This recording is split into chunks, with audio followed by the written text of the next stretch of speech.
Hey guys, welcome back to today's video. Today is Thursday, November 11th, 2021, and today we're going to be talking about the issue of education as it pertains to the GOP's national strategy for the 2022 midterm elections. Now, the reason why this is interesting to explore is primarily because 5% of the nation right now believes that schools are their top issue for 2022, according to Yahoo News/YouGov. They recently did a poll on the national average that asked voters, list your most important issue for us, and overall, the results were overwhelmingly non-school related. Now, this is actually very different than what we saw in the states of New Jersey and in the states of New Jersey and Virginia, in which the Republican Party utilized this issue of education in order to win their races or to come extremely close to winning their race in the state of New Jersey. But the thing is, because these were very much minuscule issues on the national level and more focused issues in the states of Virginia and New Jersey, it is very difficult to see how this strategy could be effectively utilized if more and more people begin to care about the economy and COVID-19 rather than the issue of education. Because when you take a look at what these national numbers are saying, it's not just YouGov and Yahoo News, but also CNN, which released a number with SSRS that showed that amongst the most important issues to the voters in the country, the economy ranks as number one. Then the coronavirus, then immigration, climate change, national security, racial injustice, then education. In fact, education ranks as the lowest priority, something else actually getting a percentage point higher than education, and there was not a no opinion. So when you see this, looking at the fact that education is ranked the lowest out of all of this means that on the national general average, people do not care about education as much as people might otherwise think. As much as the GOP would want people to care about the issue of education, ultimately it is very clear that the general populace is focused on the economy, coronavirus, immigration, climate change, and practically anything else besides the issue of education. And I want to show you what the difference is here versus the national average versus the state of Virginia and how that could have likely contributed to the results here in the state. Glenn Youngkin was able to win by a margin of 3 points across the state of Virginia, actually a margin of 2 points. With the victory here, it might be, 2 percentage points here, 1.9% by the time you finalize it out. Glenn Youngkin was able to do very well as a Republican in the state of Virginia, in a state that Joe Biden won by a margin of 10 points in the most recent election. In 2021, there was also an election in the state of New Jersey. Phil Murphy won with 51.1% of the vote, won by a margin of 2.9%. 2.9% in a state that Biden won by 16 points. Nobody expected New Jersey to be this close, and yet ultimately it was extremely close. So looking at these two states, the issue of education was brought up as a main one in the state of Virginia and New Jersey. In New Jersey, there were debates talking about all of these things, mask mandates, talking about the critical race theory, possibility of it being taught in school, talking about vaccine mandates for students, and looking at the numbers here. It's just very interesting to see how New Jersey and Virginia both tapped into this issue of education and this issue of what goes on in our schools and the parental control and lack of control sometimes in these states. It says that school-fueled frustration didn't necessarily propel Chattarelli to victory, because that is entirely true. Phil Murphy was still able to win in the state of New Jersey, but where most voters actually support school mask mandates and vaccination mandates. But it likely contributed to a stronger than expected performance by motivating angry, mostly white voters to turn out on Election Day. And that's entirely true. When these voters were angry about critical race theory, when they were angry about mask mandates and things along that nature, they turned out to vote and brought Jack Chattarelli to near victory in the state of New Jersey, and they brought Glenn Youngkin to victory in the state of Virginia. But unfortunately for the GOP, as we know, the issue of education does not rank as even the top 3 for voters nationwide. And you can actually see that the polling indicates such a difference. It's not just the discussion of it in debates and all of those things. Looking at the polls here in the states of Virginia and New Jersey, you can see that the most important issues facing to these voters, education ranks in the top few. For instance, this Emerson College poll that predicted a tie was 2 points off from the final result here, showed that voters were split on their top issue. But the plurality of them, 21%, said that education was the most important issue facing Virginia. Compare that to 5% nationwide, or compare that to CNN's numbers that show it at 3%. You can see the major difference here. While a strategy may be effective in a state such as Virginia, which highly cares about their education platforms and the educational control of students and parents and the school boards and what is being taught in these schools, education is just overall a very important issue in the state of Virginia and a pretty important one in the state of New Jersey. But when it comes down to the national numbers, this is not a strategy that seems to be winning over voters nationwide. Pivoting towards critical race theory, pivoting towards issues of mask mandates and vaccine mandates in schools may have worked in these two states, but the GOP still has a lot of work to do. Taking a look at what these national numbers are telling us, essentially, the GOP cannot win in 2022 on this strategy alone. Either they need to change the public sentiment and public care about these issues, otherwise it will just have no overall effect on the outcome of the election. Because if just 3% of people are caring about what the GOP is trying to make their number one issue, think about how that would play out when it comes down to the final results. The GOP would not have something that is clearly important to the national populace: the economy, coronavirus, immigration, climate change, those four key issues which are in double digits, rather than they're focusing on something that just 3% of the nation views as the most important issue facing the country today. But I do want to say, when you take a look at the numbers before, you can actually see here in the 2021 race. Let's go ahead and see if we can find our way there. Fox News released a number that showed in the state of Virginia, education actually wasn't always the most important issue. When you get down to one of the earlier polls in the Fox News category here, you can find that the most important issue in terms of voting for governor, education was at about 7% across the state of Virginia. 7% back in September of 2021, just 2 months prior to the election. Actually, a month and a half prior to the election. With education just at 7%, one might speculate that education could not have been the top issue. But by the time we reached election day, it became the most important one to voters. So what I'm trying to point out here is not that education strategy is not usable for Republicans, but it just is not usable right now. They need to do what they did in Virginia, meaning they need to change the public discussion and the discourse and focus it on education so voters care about it more, and then take the positions that they think are right and electable on the issue of education. Right now, they are working against a national environment that is way more focused on infrastructure, way more focused on the issues of the economy and COVID-19 and handling of many international crises. In the state of Virginia and New Jersey, the lucky thing for Republicans there is that we aren't worrying about the national economy. We aren't worrying about the stock market, depending on who wins the governorship there. And that's why the GOP was able to make education a much more localized and statewide issue for them.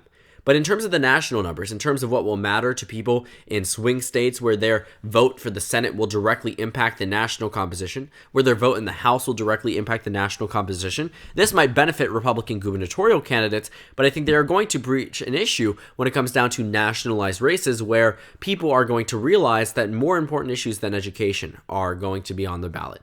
And because the GOP seems to have an advantage here in terms of education, they're going to either need to expand that advantage to the economy, to the coronavirus, to healthcare, to taxes, things of that nature that seem to be more important to the general populace, or they are going to have to change the national discourse, make education a national issue, try to oppose critical race theory with every member of Congress on your side, try to make it so the GOP takes a very different stance than Democrats on the issue of education nationwide. You need some type of difference there on the national level about what can actually be implemented with a Republican House, with a Republican Senate, in the future with a Republican president. Those are the things that the GOP could do to try to change the national discourse. But all around here, I think that what the GOP is slowly starting to realize is that while, yes, this was absolutely a blueprint for electable Republicans in the future, the environment just needs to be right. Because Glenn Youngkin didn't really change throughout the campaign season. Glenn Youngkin survived multiple scandals.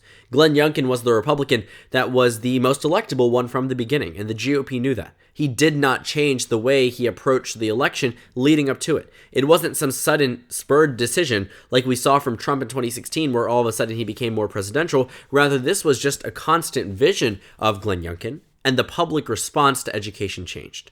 The way that education mattered to voters increased dramatically. And consequently, people came out and turned out in levels that we hadn't seen before. Terry McAuliffe, even as the losing Democrat, received more votes than any Democratic gubernatorial candidate in Virginia history. And some of them won with 60 to 70% of the vote.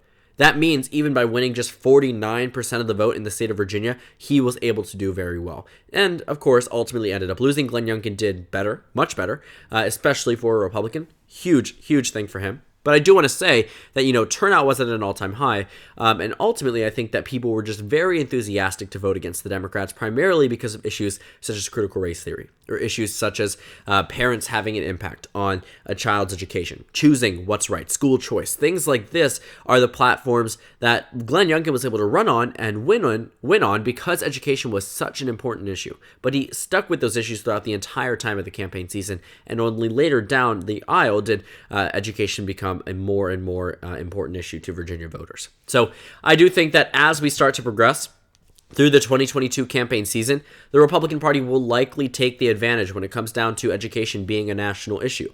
If education becomes just as nationalized as it was in the state of Virginia, I mean, not necessarily nationalized in Virginia, but more so utilized effectively in Virginia, if Republicans can replicate that on the national level, I am fully confident that Republicans will be able to take that majority from the Democratic Party and reclaim their advantage on the national popular vote, and ultimately blowing a huge deal to the Biden administration and the Democratic Party's future goals for the next 2 years after the 2022 midterm elections, and they would do so through utilizing and taking advantage of the state of our country today and the issue of education altogether. One thing that I also do want to say is that while there is hope for the GOP to change these sentiments towards education and the general discussion towards it, issues such as COVID-19 are not going to be as minimized in states across the nation as they were in Virginia and New Jersey. I want you to also understand that the vaccination rates in these states were better than they were in other states. We can actually take a look. Looking at the vaccinations by state, taking a look at it with 18 plus, let's see if it actually loads in here, you can see that in certain states, they're higher than others, which means that voters in those states might be less worried about mask mandates, might be less worried about the issue of COVID-19 ravaging across the state again. And that's the thing. So if we take a look at some of the states, for instance, that are compared to the national numbers, you can see that some of these states, such as swing states, are a bit different than the state of Virginia. The state of Virginia is above the United States, with 72% of the state population having received at least one shot. That even includes people who are ineligible for the shot.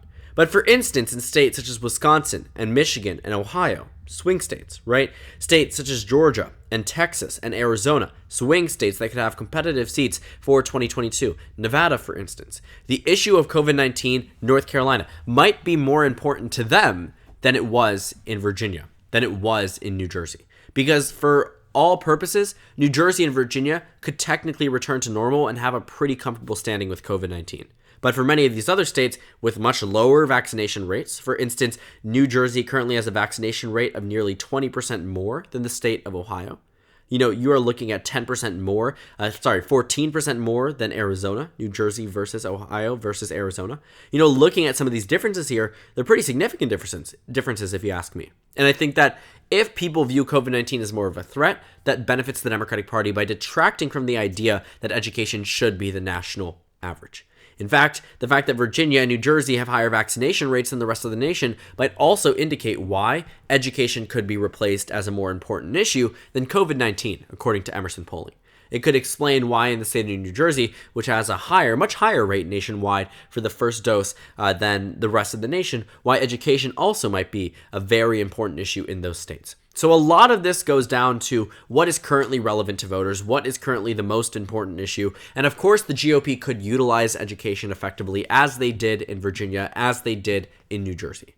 But I do want to caution it by saying that not all states are going to follow suit the way that Virginia did.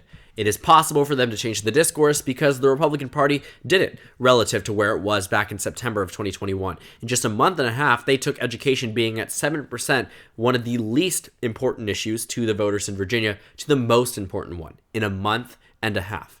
But that requires issues such as the economy and the coronavirus to be less substantial. On the national level, I think the economy is always going to rank as number one. And for right now, for the foreseeable future, because COVID-19 doesn't seem to be getting that much better across the nation. In fact, if you want to take a look at the COVID-19 updates here, let's see if we can track the cases across the United States, we are beginning to turn back to what we were in last year's holiday season. In fact, we are at a higher point than when we were before the vaccines were even released, which I think is just very, very unfortunate for the state of our nation, but that's just how things tend to go in our country. So what you take a look at is that it seems to be plateauing a little bit. Actually, it might have been at a worse point a year ago, but I mean, it's very comparable. And also, we are about to begin our rise into the holiday season, as we saw a rise during this season back in the end of August and early September. It actually was very interesting because it did not happen back in 2020. So the fact that it's happening now might tell us that there could be a new wave, a new surge in the holiday season, which will be very unfortunate for many people across this nation. It will mean a lot of death and a lot of hospitalizations and a lot of long-term COVID-19 long haulers. So all around here, the issue of education worked in some states, but it takes time to make it work. And when it comes down to the issue of COVID and the economy, I personally think those will rank as the most important ones for states that don't have as high of vaccination numbers as Virginia or New Jersey, which means that they are going to care about COVID a lot more than the rest, and the economy is very much intertwined in every other issue across the nation besides education. So thank you guys so much for watching this video. Make sure to comment down suggestions below. Subscribe on the left if you haven't already, and check out the Instagram and Twitter. At the bottom left of the screen, there's also a Discord server for you to go ahead and join. On the screen, there's a video you can watch, and then a playlist for my 2022 election analysis videos. Again, thank you guys so much for watching, and I will see you all later today.